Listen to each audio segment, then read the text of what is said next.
Welcome to the Pub Sports Radio NBA Closing Time Show, Friday, January 15th. Ian Cameron, Conor Mack, and Skee Profit ready to end the week, hopefully in style and winning style on this NBA card for this Friday, January 15th. As always, it's on a Friday, lots of games to break down. Let's get right into it. We'll start, as always, at the top of the rotation. We've got the New York Knicks and the Cleveland Cavaliers, who in recent games have started to play like the New York Knicks and the Cleveland Cavaliers.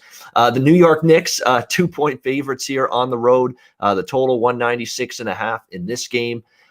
Two teams struggling right now. They're both on losing streaks, so someone is going to snap out of that losing streak here tonight. Cleveland is still banged up beyond belief. I guess if I had to lean aside here, I'd lean Cleveland, but I just wish they were a little bit healthier. Two struggling teams. I usually like to take the underdog in that situation, but there's just a lot of injuries right now for Cleveland. We talked about three of their top three out of their top six scorers are out: Love, Garland, and Sexton, and it doesn't look like they're going to get any of those guys back here tonight in this game. They've had trouble scoring. JB Bickerstaff has really told his Cavs team, you know what, we're going to have trouble putting the ball in the basket, but the thing we can do and the thing we can control is our defensive intensity, our defensive effort at that end of the floor. And you can tell Cleveland's kind of played that way. And it's a reason why they are an under machine right now. 10-2 to the under this season for the Cleveland Cavaliers. And the New York Knicks have trended under the total until last game, unfortunately, which just crept over the total against Brooklyn on Wednesday night. A Brooklyn team that was just coming off the massive announcement of the trade involving James Harden. And Brooklyn came out, Kevin Durant, he just decided, I'm taking this game over and there's nothing you can do about it. It's essentially what happened against the Knicks the other night. He was excellent. I think he's got an axe to grind, to be honest with you, against the New York Knicks. Seems like he's going to be one of those guys you can count on him to show up and play well whenever he's taken on the New York Knicks. But as far as I'm concerned in this game, not a strong opinion either way. I lean Cleveland and certainly want no part of the over. But the problem is, guys, look at the adjustment here. I mean, I've been liking Cleveland games under the total lately, and I've been liking New York games under the total lately. But now we're talking 196.5. And, you don't see many NBA totals these days that dip below 200. We've got that here in this game. It's just a question of value. You still have enough to go under the total in this game? I'm not so sure. Skee, let's start with you. What's your take here on Knicks versus Cavs? Even without the guys in the lineup, I still think I look towards the Cavaliers. I have this game more towards a pick 'em, so to be getting any amount of points, especially like you said, two bad teams, I'd rather be getting those points. And I usually like to play teams that got embarrassed as a home dog their last game and just look for them to bounce back. And going back a little bit, they've been 65.3%, 47, 25, and 2. So that's what we're looking at with the Cleveland Cavaliers. Although their roster is limited, but they still have a few guys, especially if they can get Jared Allen and Taurean Prince. They're still a game time decision. That'll be a nice couple of additions. So the only way I'll play this game on the side will be the Cavaliers. And like you said, with the adjustment on the total, I would probably look over. The number I have for the game is 205. There you go. It says it all. It's not about, and it's been nice. I know Skee has been on a lot of unders with these teams, just like I have, but it's all about where the number is. And we've been talking about 208s and 210s and 215s in some cases with these teams throughout the last few weeks. Now we're talking 196.5. That's a huge adjustment. And that's why I'm not interested now in the under when the total is this low. It's interesting. We mentioned, of course, the trade. It happened right when Skee and I were on the air on Wednesday doing the closing time show. We talked about how Taurean Prince and Jared Allen, nice additions to the Cavs. They're going to have a loaded front court unless, of course, they move Andre Drummond, which is a possibility. You could see that happening down the road for sure. You would think it probably has to happen with the money that's on the books for the Cleveland Cavaliers with his contract. I think that's kind of why they went in this direction, insulate that center spot if indeed they do ship out Andre Drummond at some point. So interesting moves for Cleveland. And like I say, we felt, that Indiana, the Brooklyn's getting all the attention because they got James Harden. We think Indiana, Houston, and Cleveland might be better teams coming out of those trades. Sure enough, what did we say about Houston too the other day? They're going to be a bet-on team coming out of this trade with the circus behind them. What did they do last night against San Antonio? Well, you saw what they did. They got the job done with an outright winner as 7.5-point underdogs. I was on that, and I'm going to be riding that Houston team. You better believe it. Conor, what's your thoughts here with New York and Cleveland? Yeah, I think you're right down the line. They got to with that deal, they got to get rid of Drummond and that contract. I mean, I think he goes later. In this one, I still lean the under. It's not a lot left here. I was making this about the limit, like 196, 197. That's about it because these teams still both can't score. And this is a tough one. I lean the Cavs a little bit because I don't want to lay it with the Knicks. The Knicks are getting healthier. Cavs are still a little more banged up. I lean a little bit with the Cavs. I don't love it. If you had to, I'd take the points, and I'd still lean under. I think there's just a tiny bit. I don't love, like Ian, you were saying, we had 208s and 210s, and we were just cashing on them. We've been doing that for the last couple of weeks early in the season, so it has been a big adjustment. So I'd still lean a little bit under because these teams still they can't score, and I don't think tonight will be much more. So I think the game will be just in the 90s, low 90s, hopefully. So lean under and lean Cavs +2. This Thibodeau is something else. He's a real piece of work, Tom Thibodeau. I mean, the last game against Brooklyn, they couldn't shoot straight, the New York Knicks, and he's bitching and complaining about the defense. Okay, the defense did struggle. That's Thibodeau. He's just fixated on the defense all the time. He didn't shoot the ball well last game. Maybe talk about maybe improving there too. So just that's what you get out of Tom Thibodeau. It seems like all his brain and his head and his thoughts and his focus are all always on the defensive end of the basketball court. But why don't you talk about the fact you didn't have a good offensive night too? Don't blame it all on the defense. What happened against Brooklyn the other night? It's just funny because it's such a Thibodeau thing to say. Next up, we've got Orlando and Boston. Boston 2.5-point home favorites here, 214, 213.5 the total in this game. Obviously, we've got the Boston Celtics. They've been off a while. They've been ravaged with the COVID shutdown, so to speak, from their standpoint. And now they're getting back to action here. What do you get? Rest or rust? That's always the argument when you get a team in this kind of spot. Are they going to come out fresh, ready to go, play their best, or are they going to be in a situation where they're going to be rusty and out of sync, not shooting the ball well, not communicating well, and rotating on defense? All of those things come into your mind, in a situation like this. And there's still a lot of guys that are very, very questionable for Boston. Everybody I've seen here, Daniel Tice, Sammy Ojale, Robert Williams, Jason Tatum is out for sure. Jaylen Brown game time decision. I mean, it is a lot of questionables right now for Boston. That also explains probably why some people are interested in taking the points here with Orlando, because they were 3.5 down to 2.5 now. Still a little bit of a banged up Orlando team, starting to get healthier. Ennis and Gordon back. Evan Fournier looks like he's still going to be out, as is Michael Carter-Williams for the Magic. But a Magic team that's just not playing very good basketball right now. They've had a really tough go of it. And there's issues with who's available for Boston, and are they going to be sharp first game in a week? But they're the better team than Orlando, and this number seems cheap if they even get some guys on the floor tonight. This Celtics team, so it's a tough one to really gauge for me. I'm passing on this particular game. Connor, what are you saying here with Orlando and Boston? I'm with you. Just too many question marks. I'm going to pass too.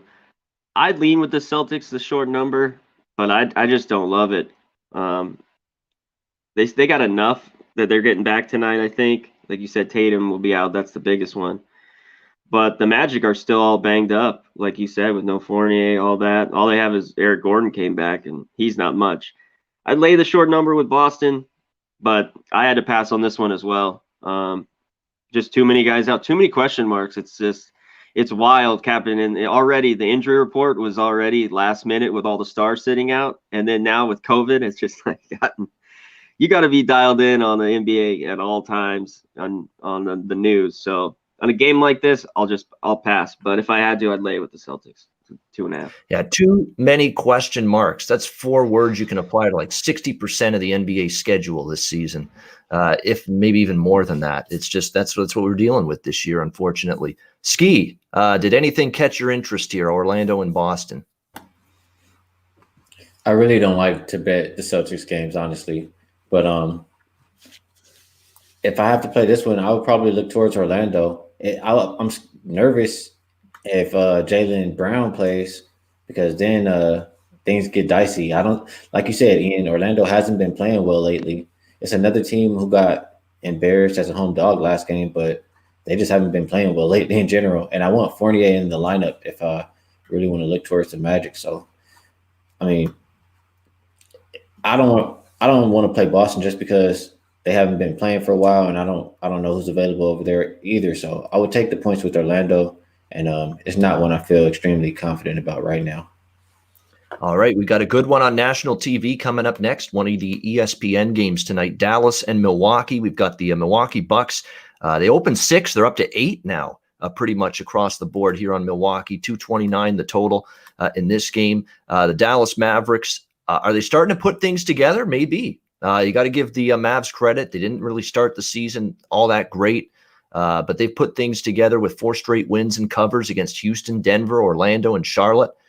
Going into this game against Milwaukee, not going to be an easy challenge for them, obviously, taking on this Milwaukee team.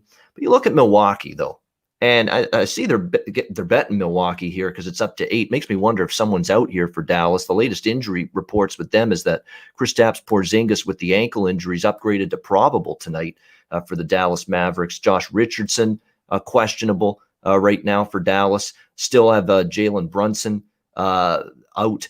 Dorian Finney-Smith out, Maxi Kleber out as well for this Dallas team. So still some key injuries, but you look at Milwaukee and you start to see what they've been doing lately schedule-wise. It's been the sisters of the poor, really. I mean, Chicago, Detroit twice, Cleveland banged up beyond belief, Orlando banged up beyond belief, Detroit. I mean, those are the victories for Milwaukee during this little stretch they've put together. I think they'll be tested by Dallas, and this is the point spread role I love Dallas in. I love Dallas in the road dog role last year when they stepped up in class against good competition. How many times did Dallas cash tickets against the Clippers in the playoffs last year in that underdog role? And when they step up and play good teams, they're usually pretty good in that spot. I don't understand the move here. I'm going against it. I like Dallas here getting 8 points against Milwaukee. Skee, what do you like here with Mavs versus Bucks? I would agree with you as far as I don't agree with the line move, and if I'm playing it, I'll be grabbing the points with Dallas. I trust their defense, and they've been I just think they can hang in there because of their defense. I know Milwaukee's been playing good, but they haven't been really playing anybody else. Like, their opponents have been very bad, so I would grab the points with Dallas. But I like this game to go under. Like I said, I trust Dallas defensively. I trust Milwaukee defensively as well, and Dallas likes to play a slower pace. Milwaukee hasn't been playing extremely fast lately. My number I have for the game is 222, so I went under. All right, like an under the total. Maybe wait, by the way, if you like the under, because I'm seeing it's getting hit to the over right now, up to 229 and a half. So you might be able to get a better number if you wait it out, because it looks like there's a little bit of over money coming in right now as we speak. Connor, what's your thoughts on Dallas, Milwaukee? I'm with you guys. This is where I like taking the Mavs. I don't like laying 7 or 8, but I like taking if I can get this many. And it looks like Porzingis, like you said, is probable. I think he's a go tonight. The Bucks haven't been very good against the spread early on. I mean, we're not far into the year, but I don't know how dominant their wins will be this year. And I'm with Skee. I lean a little bit towards the under in this one. Dallas has played solid D. I just worry about the Bucks if they might want to shoot it a lot late and they get hot. But I think the total's a little bit too high as well. I made it, so I lean the under. And like Ian, you said, it's going the other way. I see a 230, 229, and so I'd wait maybe a little bit and maybe can get a better number and take the under later. Yeah, you could say that outside of the playoff revenge win they had against Miami, and Jimmy Butler didn't play that night. It was way back early in the season. And then Miami beat Milwaukee the next game they played each other. That one win against Miami in revenge mode without Jimmy Butler, and that's really the only good quality win you could say that the Milwaukee Bucks have really had this season, to be honest with you. I mean, they got drilled by Utah.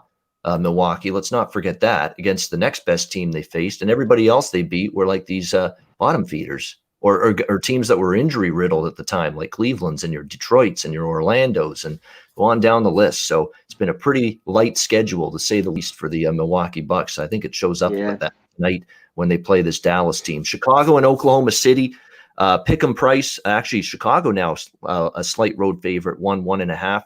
224.5 the total in this one. I'm leery of going against Chicago right now. I'm liking what I'm seeing from the Bulls. They've been a little bit of a moneymaker for me in recent games. Now, a lot of those games, they're catching bigger points. Now they got to win the game. That's a different kind of price range. But I would still lean a little to the Bulls here in this particular matchup here against Oklahoma City. The Thunder, a little bit up and down. I know Skee has mentioned before he'd rather take OKC on the road than at home. I like what I'm seeing out of the Bulls right now, honestly. They're getting great shooting nights every night now. These guys are just lighting it up, particularly. We're seeing Wendell Carter and Lauri Markkanen step up in the front court, but it's been the back court. Kobe White, Zach LaVine basically exploding nightly, shooting the basketball for this Chicago team. Dangerous offensive team. If they could even play some defense more consistently, and they are working on it. I've seen defense improve a little bit. They've still got a ways to go, but you would think Billy Donovan's going to keep trying to work with this young group, and he is good with working with young players, going back to college days at Florida way back when. So there's definitely a pulse here and a sign of life right now with this Chicago team. I think as long as it doesn't creep up too much more than this, just asking them to win the game, I think they're very capable of it. So I like Chicago here a little bit. Connor, what's your thoughts? Bulls Thunder. Yeah, you nailed it. I like Chicago as well. Not so much in this spot. When we've been taking them, we've been getting points with them. And they're scrappy, and they can score, like you said. And hopefully down the line, defense becomes a little more, as you were talking about, in their game. Zach LaVine's really becoming into his own. He's right at that age, too, where he could be a really big superstar if he puts his mind to it. I don't love just from a betting, I don't think this is a great betting game. I don't want to lay one with the Bulls. I just don't like it. There's just 1 point. They got to win it. I just don't like it from that. And maybe the over. I know OKC, I've been on them in the unders all year, but the Bulls score a ton. And even with them scoring, I think OKC, their D is not that great. This could just creep over the total as well. So nothing on the side, and I lean a little bit towards the over. It's funny. We talked about how OKC cashing tickets, doing a nice job on the road, winning games as well. They beat the Pelicans, the Nets, Knicks on the road. And to Skee's point that he doesn't like to back them as much at home, what do? They come home and they lay an egg, basically, or lose in a row against the Lakers and the Spurs. Decent teams, but you can see what we mean. OKC, they're the team you'd rather have your money on the road than at home. And Chicago, you usually get concerned when they've been on the road for a while. Portland, Sacramento, they were in LA against the Lakers and Clippers over the weekend, but they had their game against Boston postponed earlier this week. So now they get a nice little 4-day rest. So all of a sudden the wear and tear of all the travel is not as significant going into this game because now you've had some downtime and a couple extra days rest because that game earlier this week for Chicago got postponed. So I think that actually could be a benefit and a help for them tonight in this game against OKC. Skee, what do you think here, Chicago versus Oklahoma City? Well, I do still think that way. OKC hasn't covered a game at home. I'd much rather have them on the road, but they were playing well, and they were in a bad spot, in a spot that I like to fade a lot of teams on that long road trip and coming back home versus Spurs. And then after that, they just ran into the buzzsaw of the Lakers. The Lakers have been just fired up ever since Anthony Davis called them out. So I'm not going to fault them too much. But outside of that, they've been looking pretty good. And I think this is a spot where they can bounce back. I don't want to be expecting Chicago to win, honestly. And if I'm playing this one, I would have to be on the OKC side. All right, liking the Thunder here at the pick'em price range. Skee profit. By the way, 1-4 ATS at home for OKC. Bulls 6-1 against the number on the road, but we did have to put the but in there. This is now you got winning time for Chicago here. Now that they're a pick'em, they're not getting 8, they're not getting 6, they're not getting 11 like they did against the Clippers over the weekend. They got to win the game to cover the number. I have faith they can, though. They've got this little mojo and confidence going. But OKC may want to fire back strong after 2 straight losses. I still like Chicago regardless here. Memphis and Minnesota. We've got the Timberwolves 1-point home favorites, 224.5 the total in this game. A lot of money coming in on Memphis. Maybe they saw the second half that Minnesota played against this same Memphis team the other night and said, you know what, that wasn't very good. We don't trust you again here in this game. I don't know if I trust Memphis, though, to beat the same team twice in a row on the road. That's the thing that I worry about here in this game. But the fears about Minnesota are warranted. It's a team that really hasn't gelled at any point this year. They've had their own issues. We've always been asking ourselves pretty much every game lately, is Karl Anthony Towns going to play? He is probable tonight with the wrist injury, and he has played well. It's not been on him. 25 points, 13 rebounds per game on average. He's averaging a double-double. What more do you want? It's just unfortunately the supporting cast sometimes doesn't help him out enough, whether it's the backcourt with Russell and Beasley, whether it's some of the other bigs. Ed Davis, I mean, is basically the backup center here. Not exactly a guy that's going to give you impact minutes. So there's a lot of onus on Karl Anthony Towns to be good every game. And unfortunately, that's not a recipe for winning long term. I don't know. I want to make a case, guys, for Minnesota here. I do, especially now that it's 1-1.5. I don't trust Memphis to win a second straight time going on the road here, or a second straight game against this Minnesota team here. But Timberwolves a little bit out of sorts right now. But if I had to, I'd look to the Timberwolves side in this game. What's your take, Skee? Memphis, Minnesota for the second straight game. Yeah, I don't expect Memphis to beat them twice in a row, with or without John Morant. I do think Towns and Okogie will play. And I think even if John Morant's rolled in, everybody's probably going to run to the window and back Memphis. But I like Minnesota's lineup better. When a star player comes back, sometimes they're a little slow out of the gate. So I will be playing Minnesota in this one. Yeah, I would agree. If I had to bet it, it would be Minnesota as well. I don't trust Memphis. I know Minnesota's been out of sorts, but I think it's going to be difficult for Memphis to win 2 in a row against this team. Conor, what do you think here? Grizzlies, Wolves. I'm with you guys. I might make a small bet on Minnesota. I was the guy. I think I want to go to them because I was with them the other night and they blew that 10-point lead going into the fourth. I think they play better tonight. I think Towns is a go. And they say Morant's a game time question. I mean, is he going to play? Is he not? It doesn't matter, I don't think. And like Skee said, I think they will rush to the window if he plays. A bunch of people will bet on Memphis. So, and again, like you said, more time on the floor with Towns, just getting back. I mean, he's their best player. I think we'll just gel, take a little bit of time. But I'm with you. I got to lean Minnesota just to win the game, -1. I roll with the T-Wolves. All right, we're leaning or betting Minnesota. Bottom line, we all kind of rowing the boat in the same direction with this game. Yeah, we don't want Memphis. Let's put it that way. In this one, next up, we've got the Atlanta Hawks taking on the Utah Jazz. Utah 5.5, 6-point home favorites, 228.5 the total in this one. This to me has kind of a buy low, sell high kind of philosophy written all over it. This game, you've got Utah coming in off blowing out 3 straight opponents to end this long road trip they had.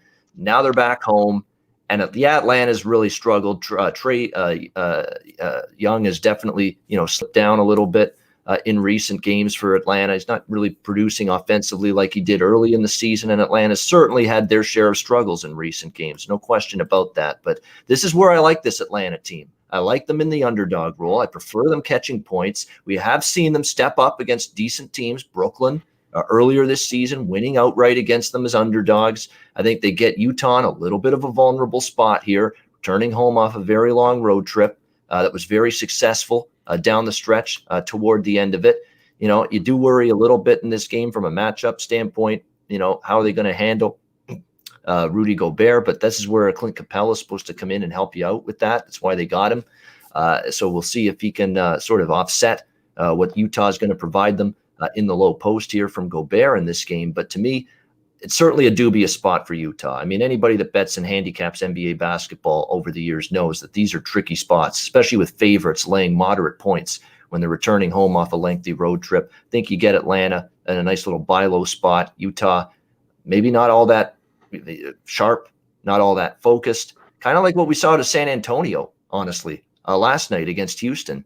Not all that sharp, all that focused. San Antonio led for a minute or two here and there. For the most part, that was Houston leading that game wire to wire. I think Atlanta's probably got a good enough chance to be right in this game from start to finish. So I'm on the Hawks here. Atlanta getting 6 points in this one. Conor, what's your takeaway here with Atlanta versus Utah?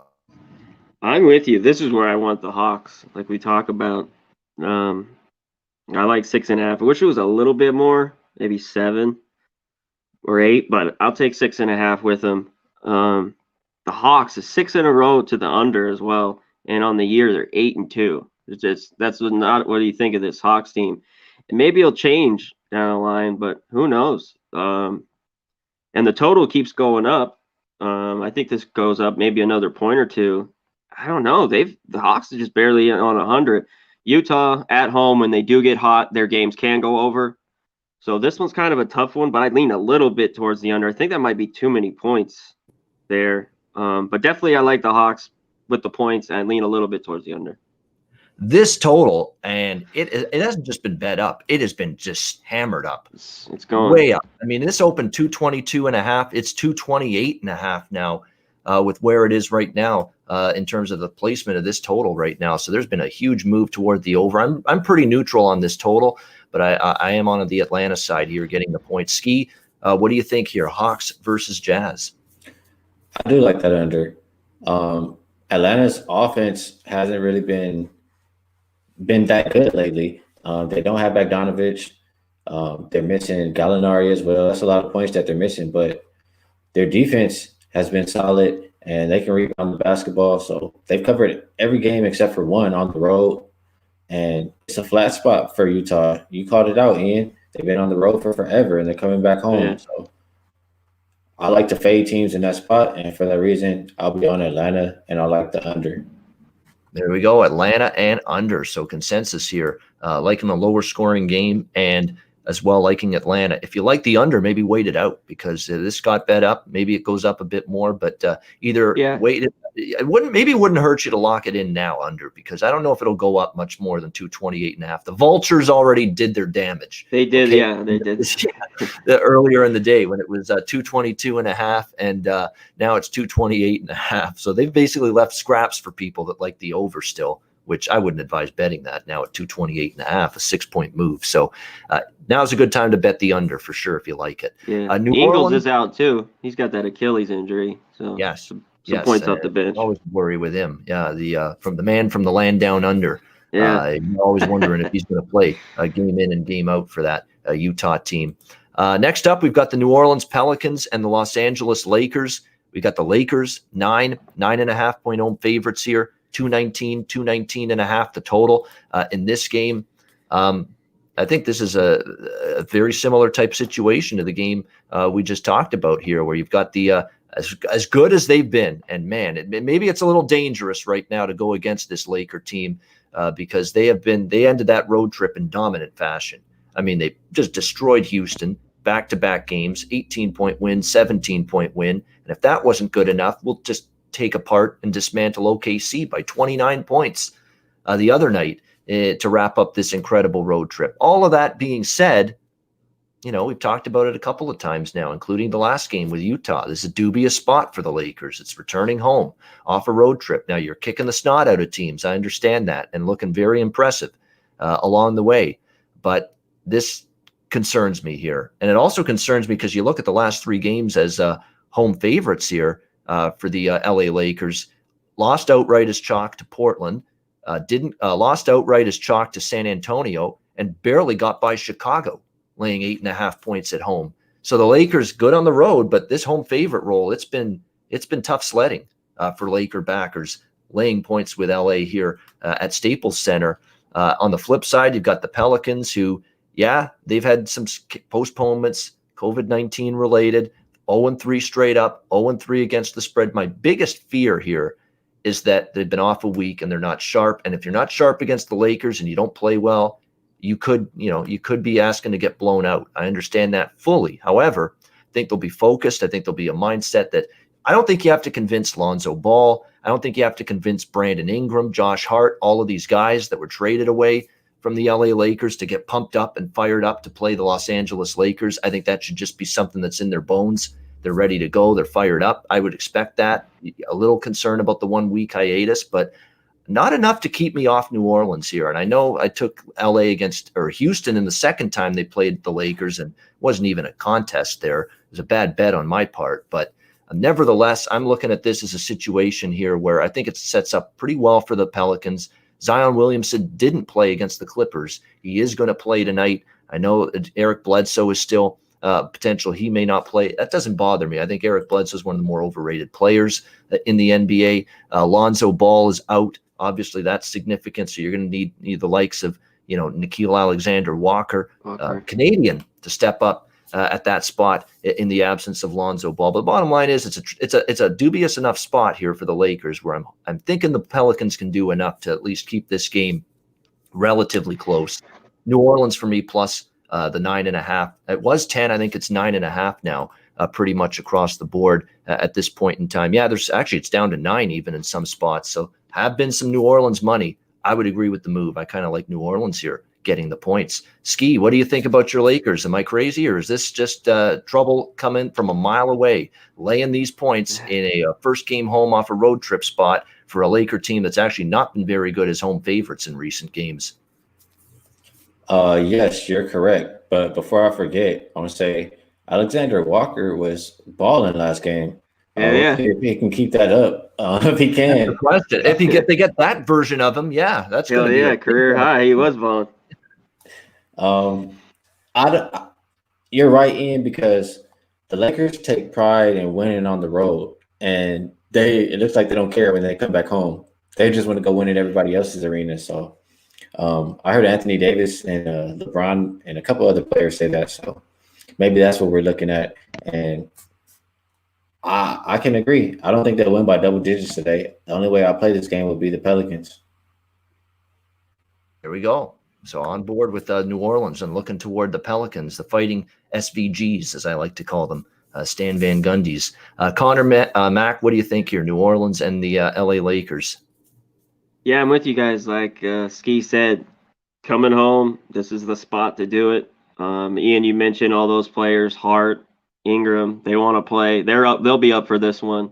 Almost catching 10. It'd be Pelicans or just pass. I wouldn't lay with the Lakers. And the Lakers have been playing really good basketball. I mean, they're the best team in the NBA right now for sure. I mean, they already are, but they've been really playing well lately.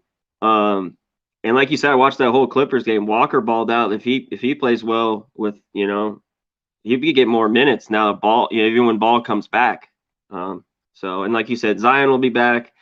It'd be Pelicans with the points, or if you just want to pass, if you're a little worried. But yeah, not a spot. After that long road trip, a really successful, great road trip, I don't want to lay 10 with the Lakers. So, give me the Pelicans or pass. All right, Pelicans or pass. I think this game, the total's been bet up. I'm not betting the total, but I would lean against the move maybe and go under, because we're seeing some noticing trends here with the Pelicans. Now, they've cashed 4 straight overs, but they've all been at home. Every other road game that they've played, at OKC, at Phoenix, at Miami, at Toronto, 4 unders, in road games this year for New Orleans. So just keep your eye on that. So they have cashed 4 in a row over the total, but all of them on their home floor. When they've been on the road this year, 4-0 to the under. So we'll see if that carries over to tonight. I would lean under, but I'm probably just going to play the side here with the New Orleans Pelicans plus 9.5. All right, we wrap it up with the other LA team, the LA Clippers, Sacramento Kings. LA Clippers 7.5 point road favorites, 226.5 the total in this game. Sacramento, boy, oh boy. I got off to another. They've had a couple of these games this year, Sacramento, where it's just like, do you guys show up for like a quarter and a half and think your night of work is finished? That's all you need to put in terms of the performance. I mean, we've seen some ugly finishes to games for Sacramento. The Toronto game started excellent for them, and then they just got blown out in that game. Last game against Portland, they started strong. They were up by doubles, early in that game against the Blazers the other night, and sure enough. Defense, none of it to be seen from Sacramento in the second half. 132-126 loss to Portland. I think Skee liked the over in that Sacramento-Portland game the other night, and it flew over the total. 258 points in that game, 132-126. They're a tough team to bet under right now, Sacramento, because with De'Aaron Fox and leading them, running the offense at the point guard spot, and some of the shooters they have, Buddy Hield. They have Marvin Bagley giving them offense inside. Harrison Barnes can still get you some offensive, some buckets as well. It's a good offensive team, but boy, they just let it all slide when it comes to the defensive end of the floor. We're seeing it night in and night out here with Luke Walton's team.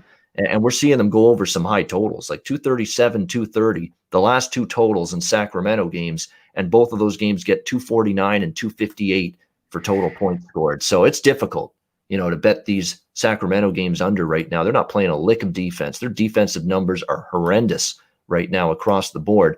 The Clippers are an interesting team because I find when they play a weak team and a team that doesn't play defense, they'll go up and down the floor. And they'll just, get in that kind of game like they did against Chicago, where it was 257 total points, 130, 127 in that game against the Bulls. Before that, they had a 115-105 loss to Golden State. I'm looking down their schedule. The San Antonio game, Spurs are playing fast. Spurs are suspect on defense. That game went over the total of 226 with 229 total points in that game. Portland earlier this season, that went over the total when the Clippers played them. 233 points scored in that game. So you're kind of getting where I'm leaning in this game. I'm kind of leaning over the total here of 227. I find the Clippers, when they dig in defensively, they're tough. But I find when they end up with these teams that just play all offense, no defense, and go up and down the floor, Portland, Chicago, and now what we're going to see tonight with Sacramento, maybe we get an over out of this game. I think Skee wants to jump in. Go ahead. Yeah, just really quick, I like to let people know a lot of the guys for the Celtics just got announced in. So if you like the Celtics, you want to go get that line right now. And if you like the Magic, you want to wait and see how high it goes. So Jaylen Brown in, Tyson, Ojale in, all the guys that they had question marks for look like they're going to be in. I'm betting Boston right now because that's a cheap line with those guys in the lineup. Even just those guys. I know Jason Tatum's not playing and he's going to be out, but there's enough now in that Boston rotation tonight where they're more than 3 points better than Orlando in my mind right now. So I'm betting. Thank you for the info. No problem. Locking that in now. Go ahead, Skee. What do you think here, Clippers Kings? Yeah. I agree with you. There's no way in hell I'd like to bet an under in the Sacramento game. They're not playing a lick of defense over there. They're last in the league in defensive rating in the last 5 games. Clippers, they haven't been playing defense either. If Sacramento is playing up-tempo and force the Clippers to play at their pace, it's flying over the total. It's just a matter of that. And I think Sacramento can do that in this game. They went over 7 of their last 9. Only way I play this one will be the over. All right, and that number, it's actually come down even further, 226.5 right now. So maybe wait on that if you like the over, which I do. You might be able to continue to get a better number with that. All right, we're locked in with Boston. There we go. We got in at -2.5 just before, and I think the line's just starting to move now. So good timing with that. Conor, what's your take here with LA Clippers Sacramento? I'm with you guys. I mean, we all know Luke Walton. They just no defense in Sacramento. I don't think they don't give a shit to play any defense. And the Clippers, they're just if they want to play defense, they can. But even not in this game, it'll go over like Skee said. It could just fly over just with them. I like that it's gone down. I'll wait even a little bit more. The only one I want to play in this is the over. I'm with you guys. And I wouldn't lay with the Clippers on the road. I guess it's 7. You just don't know the Clippers if they're coming to play or not from a night-to-night basis. And it's got me. I know it's got a ton of backers of theirs.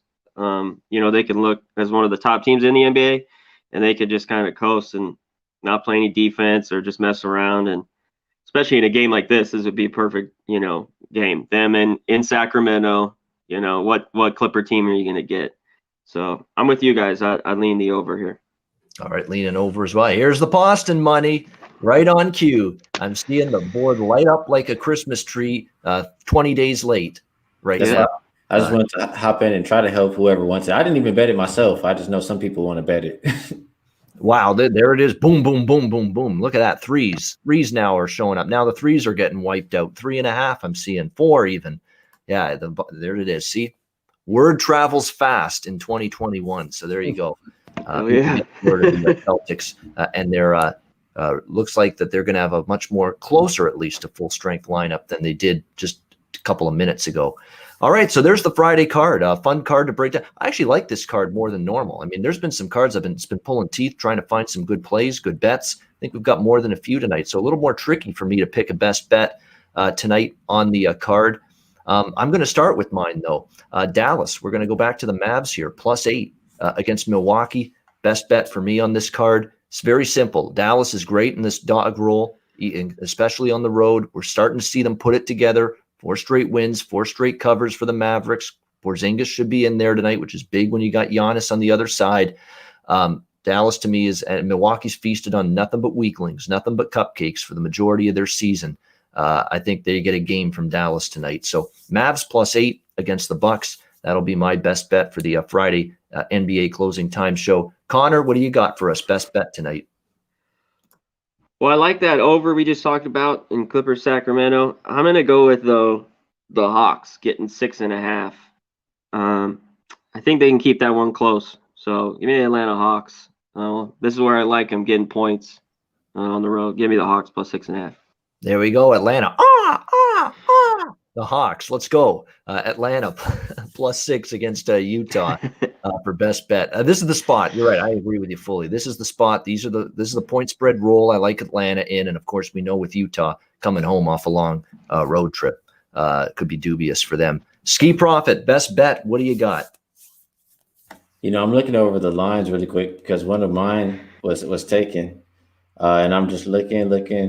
If I have to say right now, I'll go. I still think that Mavs number is too high. I'll go with the Mavs game under. If the Mavs are going to do anything, it'll be with defense, and I trust Milwaukee's defense too. I think both teams want to play a little bit slower.